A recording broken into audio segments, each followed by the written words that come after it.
Hello friends, welcome back to my YouTube channel. মই অনুৰাগ শৰ্মা আপোনালোক সকলোকে পুনৰবাৰ স্বাগতম জনাইছো মোৰ YouTube চেনেলটোলৈ। আজি মই আপোনালোকৰ সন্মুখত এটা নতুন ভিডিঅলৈ উপস্থিত হৈছো আৰু আজিৰ ভিডিঅটো মই আপোনালোকৰ সৈতে শেয়াৰ কৰিম এখন গুৰুত্বপূৰ্ণ নটিফিকেশন আৰু এই নটিফিকেশনখন আহিছে অসম লোক সেৱা আয়োগ Assam public service commission APSC ফালৰ পৰা। সো যোৱাকালি আপোনালোকে গম পাই কম্বাইন্ড কম্পিটিটিভ প্ৰিলিমিনাৰী এক্সামিনেশন 2024 ৰ ৰিজাল্টস ডিক্লেয়াৰ কৰিলে আৰু এতিয়া কম্বাইন্ড কম্পিটিটিভ মেইন এক্সামিনেশন 2024 ৰ ইয়াতে প্ৰগ্ৰাম দিছে। সো প্ৰগ্ৰাম দিয়াৰ আগতে আমি মই এটা কথা কৈছো Combined Competitive Main Examination or online application or date start about 22nd July 2025 দুপৰীয়া 12টা বজাৰ পৰা 12 noon to 5th August 2025 last date of online application হ'ব 5th August 2025 till 5 pm ঠিক আছে আৰু লগতে last date of fee payment or last date to হ'ব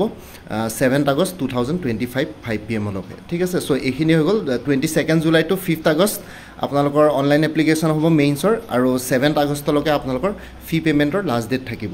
combined competitive main এক্সামিনেশনৰ আমি এতিয়া প্ৰগ্ৰামটোলৈ যাওঁ ইয়াতে দেখিছে the commission will hold the combined competitive main examination 2024 at Guwahati center as per program given below so এবাৰ গুৱাহাটী চেণ্টাৰতে হ'ব অকল পৰীক্ষা আৰু আপোনালোকৰ প্ৰগ্ৰাম বিলাক হ'ল 11th October 2025 Saturday Sunday Monday 3 দিন আছে 11 12 আৰু 13th October 3 দিন পৰীক্ষা হ'ব সো 11 October 2025 Saturday দিনাখন পেপাৰ 1 এসে থাকিব forenoon ৰাতিপুৱা 9 am to 12 pm আৰু আফটাৰনুনত পেপাৰ 2 জেনাৰেল ষ্টাডিজ 1 থাকিব 1:30 pm to 4:30 pm 12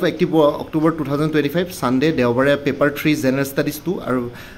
আগবেলা জেনাৰেল ষ্টাডিজ 2 থাকিব 9 am to 12 pm আৰু পাছবেলা আফটাৰনুনত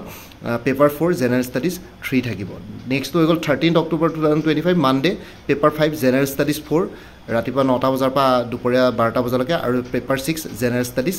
5 ঠিক আছে আফটাৰনুন 1:30 বজাৰ পৰা 4:30 লৈকে সো এইখন হৈ গল 3 দিনত আপোনালোকৰ মেইন এক্সামিনেশন কমপ্লিট শেষ হৈ যাব আৰু ইয়াতে লিখিছে next the list of candidates along with roll numbers and e-admission certificate will be uploaded by 19 September 2025 and 20 September 2025 respectively in the commission's website www.apsc.nic.in no e-admission certificate shall be sent separately by post ঠিক আছে so ইয়াতে আপোনালোকৰ combined competitive main এক্সামিনেশনৰ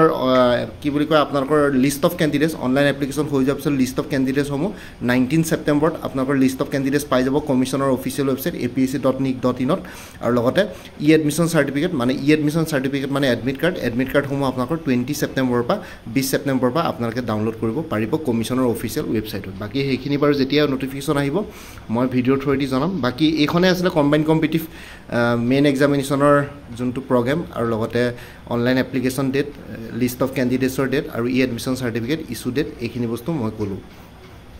আৰু ইয়াতে লিখি দিছে এটা 4 number পইণ্টত the roll number of the candidates for the combined competitive main examination 2024 will remain the same as that of combined competitive preliminary examination 2024 ঠিক আছে combined competitive main examination ৰ যোনখিনি roll number থাকিব হেখিনি একেই থাকিব preliminary examination ৰ নিচিনা ইয়াতে কোনো চেঞ্জেছ নহয় আৰু main examination ৰ এপ্লিকেশন ফি সমূহ জেনাৰেল 297.20 এপ্লিকেশন ফি প্ৰসেসিং ফি গুটেখিনি মিলাই পেলাই 297.20 OBC MOBC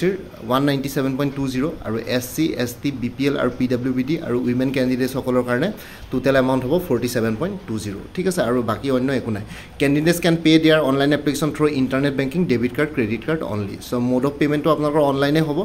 internet banking debit card নহয়বা credit card এইখিনি ইউজ কৰি পেলাই আপোনালোকে অনলাইন এপ্লিকেশনৰ পেমেন্ট কৰিব পাৰিব ঠিক আছে সো বেলেগ আৰু একো নাই ইয়াতে আৰু তেনেকুৱা একো কথা নাই বেলেগ আৰু তেনেকুৱা একো ক'বলগীয়া একো কথা নাই আৰু বাকি অন্যখিনি যিখিনি ইম্পৰ্টেন্ট থাকিব সেইখিনি অনলাইন এপ্লিকেশন কি বুলি কয় আপোনালোকৰ হৈ যোৱাৰ পিছত যদি কিবা নতুন নটিফিকেশন ওলাই মই নিশ্চয় আপোনালোকৰ সৈতে শেয়াৰ কৰিম বাকি হৈ যাওক তাৰ পিছত আৰু কিবা যদি থাকে হেখিনি শেয়াৰ কৰিম বাকি 6 নম্বৰ পইণ্টটো এবাৰ চাই লওক candidates will have to appear in the examination only at the venue mentioned in his her e-admission certificate so আপোনালোকৰ e-admission certificate বা এডমিট কাৰ্ডত যোনখিনি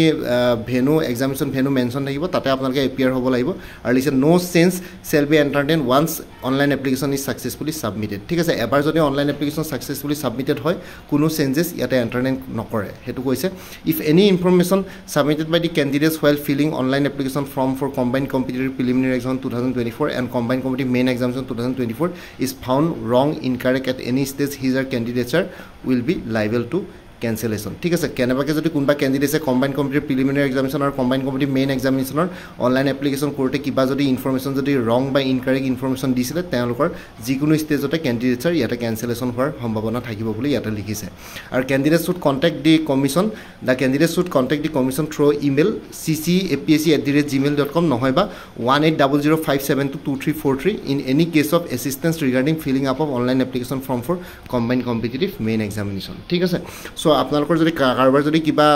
অনলাইন এপ্লিকেশ্যন কৰোঁতে combine competitive main examination online application কৰোঁতে কিবা যদি প্ৰব্লেম পায় কিবা যদি ডাউট থাকে কিবা যদি এছিষ্টেঞ্চ দৰকাৰ পৰে তেতিয়াহ'লে এই ইমেইল আইডিটো cc@apsc@gmail.com নহয় বা যোনটো কণ্টেক্ট নাম্বাৰ দি আছে 1800 অকণমান মই জুম কৰি দিছোঁ 180057223343 এইটো নাম্বাৰত কণ্টেক্ট কৰি তেওঁলোকৰ পৰা হেল্প এণ্ড এছিষ্টেঞ্চ ল'ব পাৰিব এতিয়া মই প্ৰত্যেকটো ভিডিঅ'তে মই আপোনালোকক কওঁ যে অনলাইন এপ্লিকেশ্যন ফি পে'মেণ্ট কৰোঁতে যদি প্ৰব্লেম হয় কি কৰিব লাগিব লগতে আপোনালোকৰ যদি অনলাইন এপ্লিকেশ্যন কৰোঁতে যদি কাৰোবাৰ কিবা প্ৰব্লেম হয় কি কৰিব লাগিব APSC প্ৰত্যেকটো এডভাৰটাইজমেণ্টতে সেইখিনি কথা কৈ দিয়ে চ' সেইখিনি কোৱাৰ পিছতো আপোনালোকে যিকোনো ইউটিউব চেনেলত কমেণ্টত সুধি থাকিলে লাভ নাই APSCয়ে যোনকেইটা কণ্টেক্ট নাম্বাৰ দিব সেইকেইটা কণ্টেক্ট কৰিলে আপোনালোকৰ কি বুলি কয় সৰু সুৰা কিবা ডাউট থাকিলে সেইটো ক্লিয়াৰ কৰিব পৰা যায় কিন্তু কেনেবাকৈ যদি ফি পে'মেণ্ট কৰিব নোৱাৰে অনলাইন এপ্লিকেশ্যন কৰোঁতে কিবা প্ৰব্লেম হয় তেতিয়া আপোনালোকে APSCৰ লগতে যোগাযোগ কৰিব লাগিব আপোনালোকৰ অনলাইন এপ্লিকেশ্যনখন নোচোৱাকৈ কোনেও আপোনালোকৰ কমেণ্ট ছেকশ্যনত প্ৰব্লেমবোৰ ছল্ভ কৰিব নোৱাৰে চ' প্ৰত্যেকটো এডভাৰটাইজমেণ্টতে সেইখিনি বস্তু থাকে চ' সেইখিনি আপোনালোকে ধ্যান দি শুনিব তেতিয়াহে গম পাব আৰু প্ৰত্যেকটো এডভাৰটাইজমেণ্ট চেক কৰিব তাতে দুটা কলম থাকিবই অনলাইন এপ্লিকেশ্যন কৰোঁতে বা ফি পে'মেণ্ট কৰোঁতে কাৰোবাৰ যদি কিবা প্ৰব্লেম হয় তাতে কণ্টেক্ট নাম্বাৰ ইমেইল আইডি চব দিয়া থাকে APSCৰ লগত যোগাযোগ কৰি সেইখিনি ছল্ভ কৰিব পাৰিব ঠিক আছে এইখিনিয়ে হৈ গ'ল মই এইখিনি জনাবৰ কাৰণে ভিডিঅ'টো বনালোঁ বাকী মোৰ ভিডিঅ'ছবোৰ চাই যদি ভাল পায় মোৰ চেনেলটো ছাবস্ক্ৰাইব কৰি ল'ব আৰু লগতে আপোনালোকৰ যিমানখিনি ফেমিলি ফ্ৰেণ্ডছ ৰিলেটিভছ আৰু চিনাকি এক্সপিৰিয়েঞ্চ আছে তেওঁলোকৰ লগত মোৰ চেনেলটো শ্বেয়াৰ কৰিব লগতে কমেণ্ট ছেকশ্যনত জনাব কিবা যদি কুৱেশ্যন থাকে ডাউট থাকে মই নিশ্চয় আপোনালোকৰ কুৱেশ্যনছ আৰু ডাউটছবিলাকৰ ৰিপ্লাই দিবলৈ চেষ্টা কৰিম বাকী ভিডিঅ' ডেছক্ৰিপশ্যনৰ কমেণ্ট ছেকশ্যন চেক কৰক তাতে